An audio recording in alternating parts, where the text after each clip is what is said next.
Hello to everyone, welcome you all on my channel. आज हम बात करेंगे टीजीटी का जो पेपर आउट हुआ है उसके सिलेबस के बारे में। फर्स्ट ऑफ ऑल तो मैं आपको बता दूं कि मैं इसमें स्पेसिफिकली इंग्लिश के एग्ज़ाम की बात करूंगी सॉरी, और इसमें हम जनरल पेपर की भी बात करेंगे। जनरल अवेयर्स में वही आपका जनरल नॉलेज आपको और करंट अफेयर्स के बारे में सब कुछ पता होना चाहिए। That is specially related to the field of education. Like कोई भी पॉलिसी रिलीज़ हो रही है, कुछ भी एजुकेशन में कुछ भी हुआ है वो आपको पता होना चाहिए।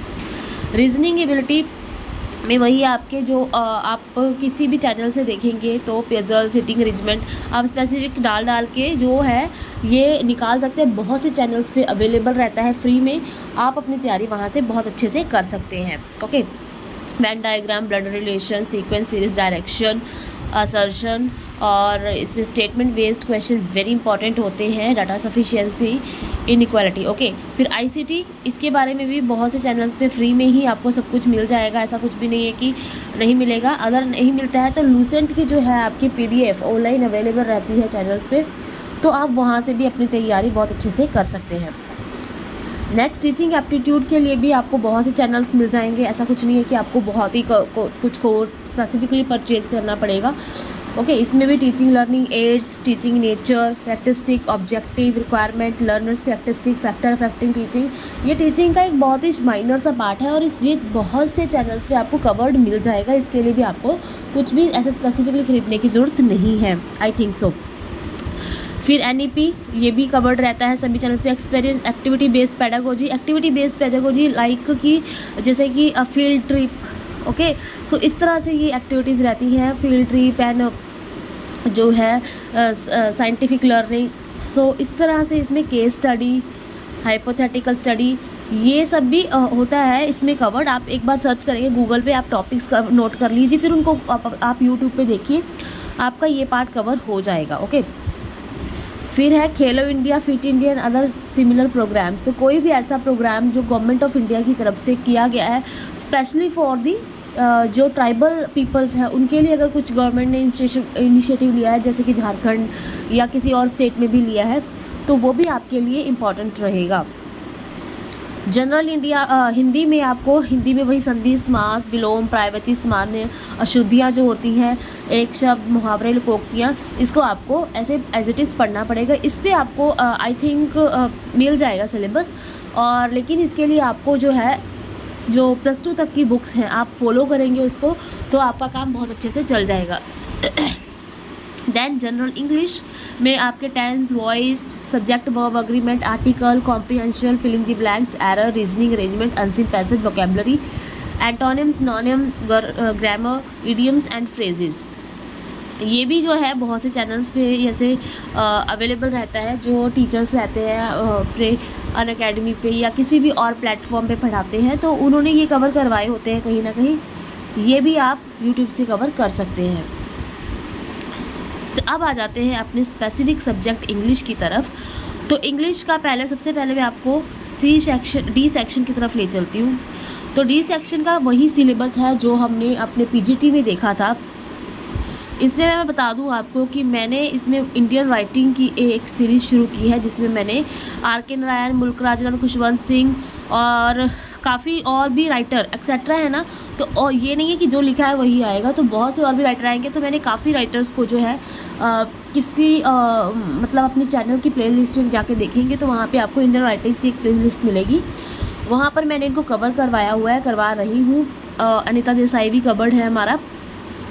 तो इसमें से हमारा शेक्सपियर में से हमने स्टार्ट किया है। अभी हमने इसके वर्क्स नहीं किए हैं, बहुत ही जल्द इसके वर्क्स हम कर लेंगे।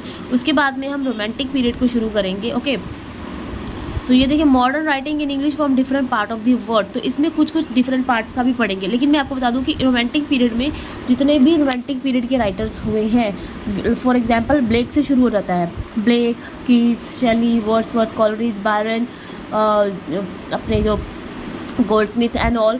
सो इसमें इस तरह करके राइटर्स आएंगे, वो सब हम एक एक करके कवर करेंगे।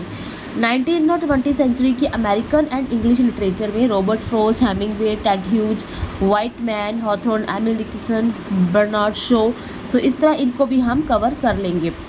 देन जो Indian writing in English from different parts of the world है, इसमें से हम जो different part, for example Australia में कोई इंपॉर्टेंट राइटर है उसको देख लेंगे, या नाइजीरिया में कोई इंपॉर्टेंट राइटर है उसको देख लेंगे, या फिर पाकिस्तान में कोई इंपॉर्टेंट राइटर है इंग्लिश का उसको हम देख लेंगे। इस तरह से हम इसमें जो है सिर्फ इम्पॉर्टेंट वर्क्स को हाथ लगाएंगे, लेकिन 19 और 20 सेंचुरी का रोमांटिक पीरियड का कोई भी राइटर हम नहीं छोड़ेंगे, सो दैट कि हमें जो है यहाँ से हमारा कोई भी क्वेश्चन छूटे ना, इन 3 पार्ट्स में से कोई भी क्वेश्चन छूटे ना। और इसमें हमें क्योंकि नहीं पता है, बहुत ही वैसे भी इंग्लिश का सिलेबस बहुत वास्ट है, हमें इसके बारे में अजम्पशन करना थोड़ा सा डिफ़िकल्ट रहता है, लेकिन अगर हम इसकी हिस्ट्री और टाइमलाइन को देख के चलते हैं तो हमारे काफ़ी क्वेश्चन सही होने की गुंजाइश यहाँ पे रहती है। सो इसके लिए आप मेरे साथ जुड़ सकते हैं। लिटरेरी टर्म्स और जॉनर्स आपको अगर पता है तो आप बहुत अच्छे से इसको कर सकते हैं। देन आ जाते हैं इस पार्ट के ऊपर, टेंसी। तो देखिए यहाँ पर जो है आपकी अब हम आ जाते हैं ऊपर। तो फर्स्ट ऑफ ऑल तो आपको एबिलिटी आपकी चेक की जाएगी कि आपको इंग्लिश लैंग्वेज को आप कितना अच्छे से समझते हैं। इसके लिए आपको एक 150 to 250 वर्ड्स का एक पैराग्राफ दिया जाएगा, 3-4 अनसीन टेक्स्ट, 3-4 अनसीन टेक्स्ट दिए जाएंगे इतनी लेंथ के, और उसमें ऑब्जेक्टिव टाइप मल्टीपल क्वेश्चंस रहेंगे, और वोकेबलरी से रिलेटेड जैसे सिनोनिम पूछ लिया, एंटोनिम पूछ लिया, इस तरह से क्वेश्चन भी रहेगा, और इसमें आपकी कॉम्प्रिहेंशन चेक की जाएगी। ओके, इसके लिए आप CBSE की कोई भी बुक रेफ़र कर सकते हैं। देन जो है राइटिंग एबिलिटी आपकी चेक की जाएगी, उसमें आपको एक नोटिस, मैसेज, पोस्ट कार्ड और इवेंट, प्रोसेस, प्लेस, ये सब पे राइटिंग, रिपोर्ट राइटिंग करनी पड़ेगी। नोटिस, मैसेज जो भी मतलब कि +2 तक जा हमारे जो BA के सिलेबस में भी जो आते हैं हमारे ग्रामर पोर्शन, वो सब आपका चेक किया जाएगा कि आप उसमें अच्छे हैं कि नहीं। Articles, debate, speech, visual impact, concurrent topic, specifically जो टॉपिक्स रहेंगे वो इन्वायरमेंट, जैसे कि ग्लोबल वार्मिंग, इस तरह के इश्यूज़, और एजुकेशन से related issue, human education like child labour, gender bias, drug abuse, ये आपको आइडिया दिया है। आप इसको अपना बेस बना के जो है अपनी जो राइटिंग के लिए पैराग्राफ्स हैं उसको रेडी कर सकते हैं। और लेटर्स आपको रहेंगे कि letter of complaint, letter of request, descriptive personal letters, letter to the editor on the basis of verbal. Okay, तो इसमें क्या रहेगा आपको जो है लेटर्स लिखने का तरीका पता रहना चाहिए बेसिकली, और फिर आपको कोई भी सोशल करंट इशू दे देंगे, आपको उसके ऊपर एक लेटर लिखनी रहेगी। तो बेसिकली इसमें क्या है, आपको फॉर्मेट पता होना चाहिए, ठीक है। देन आप कोई भी सोशल करंट इशू जो चल रहा है उसके ऊपर अपनी प्रेपरेशन इन टॉपिक्स के ऊपर इसको बेस बना के कर सकते हैं। ओके, इसके लिए आपके CBSE की ऐप भी आती है, वहाँ से प्रेपरेशन कर लीजिए आप। मतलब CBSE और को अपना बेस बना के अपनी तैयारी शुरू कर सकते हैं। इसमें आप बुक्स से भी पढ़ सकते हैं, नो डाउट। मुझे किसी बच्चे ने कहा था कि इसको कैसे कर रहा है, तो इसको आप नो डाउट CBSE को अपना बेस बना के +2 तक को बहुत अच्छे से कवर कर लीजिए। और मैं डेफिनेटली आपको ये श्योरली कह सकती हूँ कि अगर आपने +2 तक का कर लिया तो आपका कोई भी क्वेश्चन छूटने की यहाँ पर तो गुंजाइश नहीं है। अगर आपका इंग्लिश अच्छी है तो कोई भी गुंजाइश नहीं है जहाँ, अगर नहीं भी अच्छी है, कि मान लो आपका बिल्कुल बेस क्लियर है, आपको टेंसेस का अच्छे से ज्ञान है, तो आप इसको कुछ भी कर सकते हैं। ओके, देन जो रहेगा हमारे पास ग्रामर, और जो इसमें है ना, ये तो आपको देखो मतलब प्रैक्टिस पे डिपेंड करता है कि कॉम्प्रिहेंशन हम जितना प्रैक्टिस करेंगे, हम पोएम्स को जितना पढ़ेंगे, उसको उतनी अंडरस्टैंडिंग हमारी बढ़ेगी। तो इसके लिए आप क्या कर सकते हैं कि डेली बेसिस पे अपने 1 से 2 पैराग्राफ सॉल्व कीजिए, ठीक है। और कोशिश कीजिए टफ लैंग्वेज का सॉल्व करने का। CBSE वाले पैटर्न जो बुक आती है CBSE बोर्ड में, आप बच्चों को कॉम्प्रिहेंशन की दी जाती है, आप उसमें से सॉल्व कीजिए, वो अच्छे लेवल के होते हैं। तो सेक्शन C में क्या रहेगा आपके पास में, टेंसेस, ये आपको पार्ट A में भी रहेगा, तो आपको हेल्प करेगा बहुत। टेंसेस, मॉडल्स, वॉइस को देखो एक बार कर लिया तो वॉइस का क्वेश्चन गलत होने का कोई सवाल नहीं उठता। इसको आप 1 से 2 दिन लगा के फिर प्रैक्टिस करते रहिए। टेंसेस आपको आ गए तो इसमें भी आपको कोई दिक्कत फिर बाद में आने वाली नहीं है।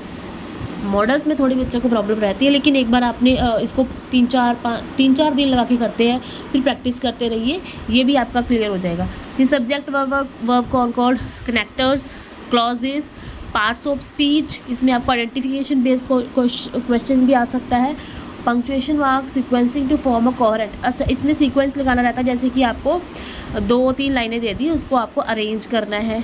ओके, इस तरह से क्वेश्चन आ सकता है इसमें। और पैराग्राफ, और पैराग्राफ एक आ जाएगा, आप उसको फिल कर सकते हैं। इस तरह की आपकी ग्रामर की नॉलेज चेक हो सकती है। सो ये सब जो है आप CBSE को बेस बना के कर सकते हैं।